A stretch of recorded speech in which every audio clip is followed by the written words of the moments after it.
Samuel. Maxwell? Roles reversed here. I went first. Really weird. Didn't like it. You didn't like it. Do you want me to? No. I can come in here. If I've got to face my fears, Sam. I've got to step up to the plate sometimes. It's like me and outros. Yeah. We don't get along. Yeah, and that's okay.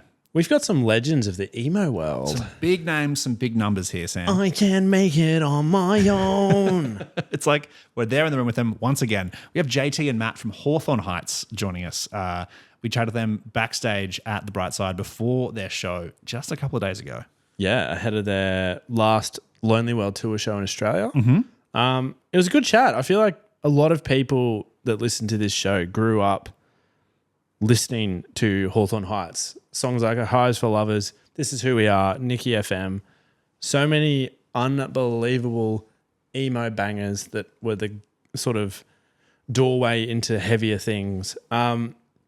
It was a really cool chat. You never know what you're going to get with these sort of legacy bands, whether they're going to be just so sick of doing press. But they were really funny. They were.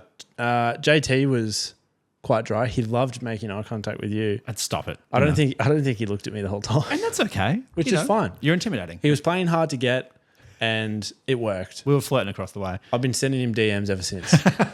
I think this was a super insightful chat because, as you said, like they've been on the scene for at least 20 years. They were here doing 20 years of If Only You Were Lonely. Yeah. And I think the lessons that they've learned about themselves as a band, but also the scene along the way, really interesting, and how they kind of package them up and what that means for what's coming next. So, Sam, I think you might kick this one off. So I want to throw it over to you. Maxwell, here on their last Australian show of the Lonely World Tour, we are joined by JT and Matt of Hawthorne Heights. Lads, welcome to the show. Thanks. We're stoked, man.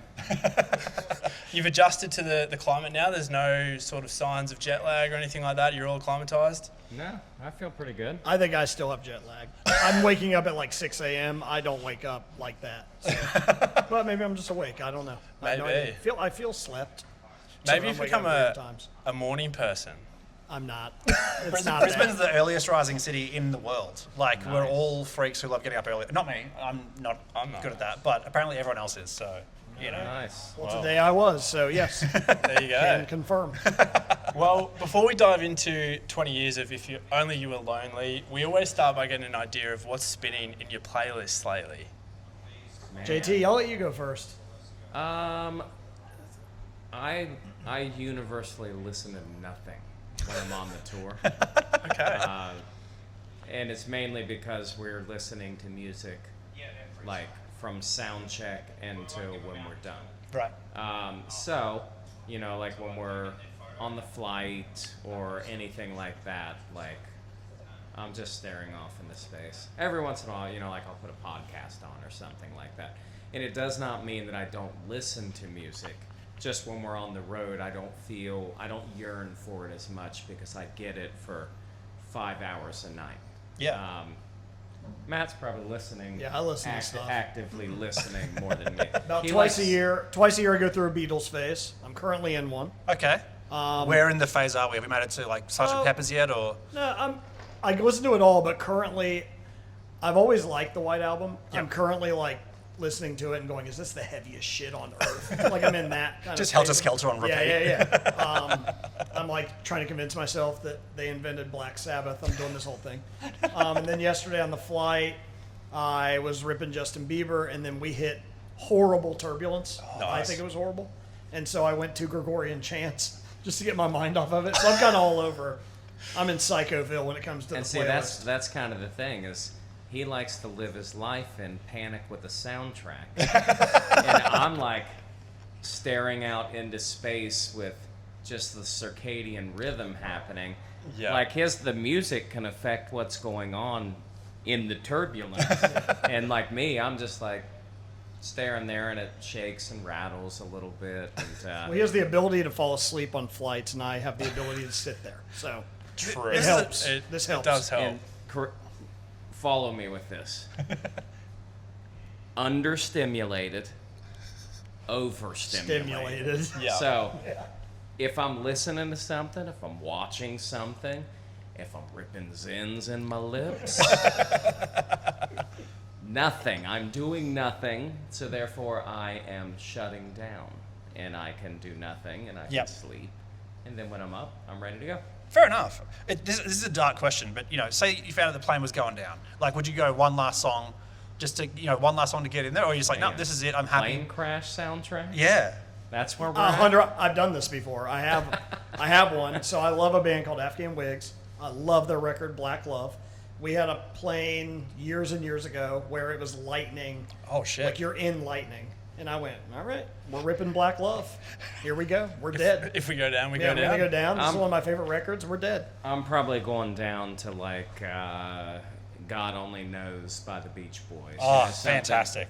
Something or You're going to reminisce. I'm going to imagine I'm not doing this. The Sound of Silence by Simon and Garfunkel. That feels very cinematic. Something really dark. Yeah. I'm succumbing. You're like one tear down the cheek. Yeah. Standing up, walking to the front of the plane. Yeah. Like, let's go. Yeah. I'm singing in my head, pretend it's not happening. Yeah. You're Yeah, trying he's trying to take the flight to Coachella. I'm trying to remember my entire life. You're leaning into the sweet embrace of death. Enjoy it. Well, as Sam mentioned, you guys are on the 20th anniversary tour of If Only You Were Lonely. And, this is the final show on the Australian leg of the tour, at least. So far, how's the tour been? How have the Australian crowds been treating you? You've been getting the best response out of them, that you could for the tour, or? Yeah, absolutely. I mean, the tour, I don't want to say it's surprising because we've been a band for a long time. And, this album specifically has struck a chord with multiple generations at this point. And, people have been coming. They've been singing along. We were here maybe 2 years ago with Anne Boleyn, but just playing like a greatest hits set. This is the time for us to headline, choose the album, and then we'll play 4 or 5 songs as an encore that we've chosen. And it's been really awesome. It's the cool thing about it is we're traveling like really punk rock. We have nothing with Flights us. every day? No music on the plane? Flights every Well, day? we do have flights every day. Different kind of punk rock. Somewhere in between extreme rock star bullshit and we only have 7 outfits with us each carried in a backpack. When we land, we're punk rock. Yeah. But, no production, nothing like that. We're really just kind of up there ripping these songs like it's 2006 again. And it's, it's fun. It's liberating.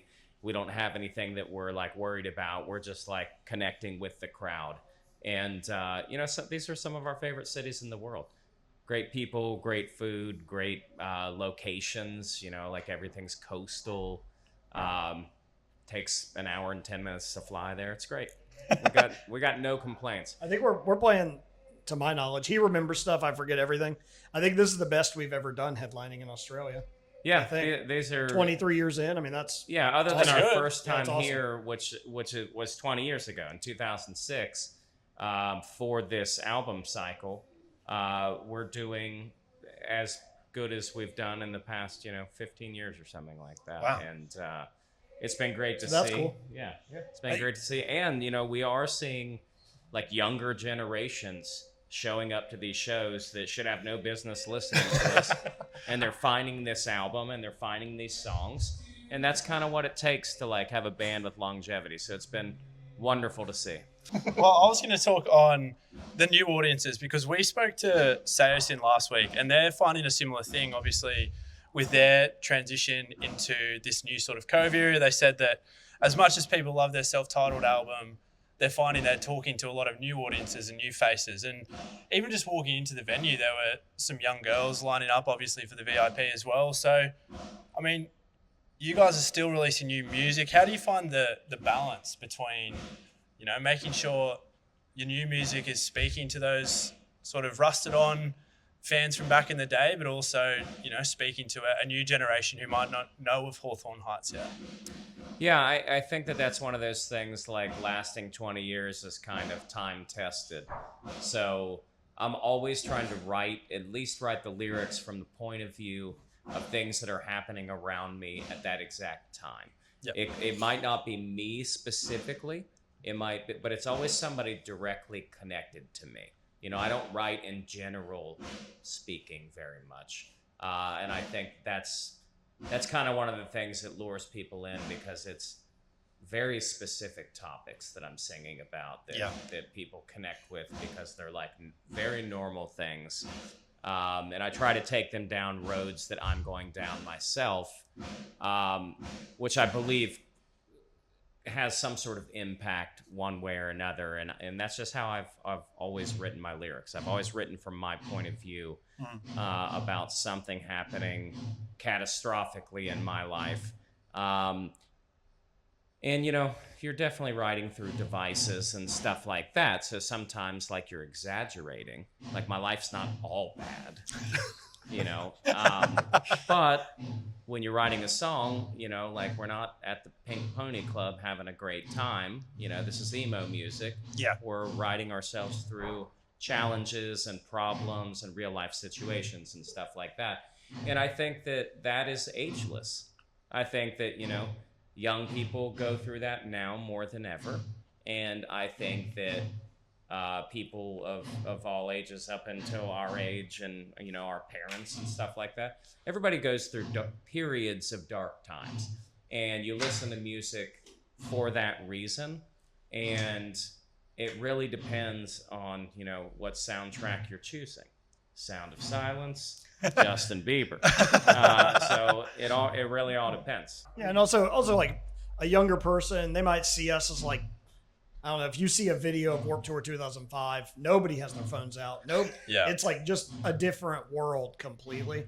And I do think that I mean, at this point, it sounds amazing. I mean, I would love to go back for a day and see what my brain was doing without a cell phone. So if somebody sees that world, it's a different world than we live in now. Yeah. But then they can connect with that because it is real, and all those people are not on their phones and they're not filming it. They're just like in the moment, and then they can get on their phone. They pull up our whole catalog and they listen to all of it, any of it. I mean, we have shows with 17-year-olds singing track 8 off the 3rd album, and it's like not even our fans know that one from back in the day. Real deep cuts. They don't like see singles because they didn't see a single come out on TV. They just see the album. They're looking at a 20-year introspective, and they make the rules. Yeah. They're not like listening to the singles that we push out to them. They're listening to they're connecting with the song they connect with. Exactly. They're just going down a list, and they're falling in love with stuff that you never thought they would fall in love with, and you know, they might start at Ohio's for Lovers, but they're digging way deeper than that. and that's awesome. Yeah. You know, that's exactly why you can continue to have a Like, career. I feel like the people from 2004 are very like the Emo Forever playlist, and I feel like younger people are the ones that rip in full albums. Like, they're just. I just get that. I don't have any evidence for that. I just think it's happening. I think it's scientific, if anything. Yeah, right. Exactly. It's interesting. Like, you know, you're here for the album tour, and as you said, you're playing all the way through, and then, you know, 4 or 5 other hits that you're selecting to kind of be as that encore. When you're pulling together a set list, that is, we've got the album to play, and then, you know, you have to compress everything else of the discography into 4 or 5 songs. Yeah. Do you ever think, you know, there's going to be one kid in the crowd who wants track 8 of album 3, or is it just, it's all greatest hits? Like, what kind of is that set up for you guys? It's all across the board. And we do always keep a couple in our hip pocket. And if somebody asks for it, you know, like we've done that on this tour. We've taken songs off of it, and then somebody will ask us at VIP, can you please play this song? And if we can play it, we will. Yeah, right. Because we don't know when we're going to see them again, but we know that they've had the courage to ask the band themselves, can I please hear this song? If you can do it, you need to do it, because you can change somebody's life in that moment. Some things we can't play because we're just not prepared to, but the things that we can, you know, like we want to make them happy, and you know, maybe they're going through a tough time and that song helps them, and it's like, all right, we'll play this one for you tonight. But we do, I bet you, I mean, I would say half the crowd, 60% of the crowd, it's the first time they've ever seen us. And that's worldwide, everywhere. So you have to give those people the show. Yeah. You can't, like, we do something for the people that come every time. We'll try to play a couple weird ones. But the most of it just has to be for those people that have never seen it. They bought a ticket. They want to hear what they want to hear. Yeah. We have to play it. for the set list, even though you're playing If Only You Were Lonely, I saw Nicky FM is in there. I saw Ohio's for Lovers in there. Yep. Is it just muscle memory by the time you guys are playing those ones? I mean, to a degree, those songs are like burnt into our head. But we've changed Nicky FM for this tour. We've added stuff to it. So we Okay. added parts, Change it up for yourselves Yeah. as well? Yeah. which makes it fresh, which is fun. Yeah. Yeah, sometimes, We added to Ohio too. We added stuff in that. yeah, too. so sometimes they do become like living organisms a little bit, but the core principles, you know, like it'll be like when you chop the head off a snake, it still moves. Yep. Yeah. For like that will You've be done us. that? You've done that? That'll be us when we die. Like we can still in our grave we'll be able to play Ohio's. People are walking through the For graveyard sure. going, hold on a minute. Yes. To be fair, it is 3 notes. It's not like we're brilliant. But yeah, you just gotta grip it and rip it sometimes, you know. Grip it and rip it. There's your episode headline right there.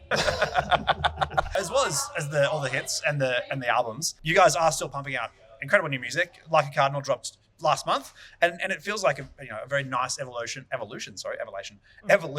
the Hawthorne Heights sound. Talk us through kind of while you're here revisiting a classic album, what it's like to have that moment of looking forward as what the material you wanted the material to become as you move into the next phase. Yeah, I mean, I think one of the reasons that we continue to do this is we've never really been like trend chasers or anything like that. When we started the band, there were very few bands singing and screaming in the way that we were doing it melodically at that time period.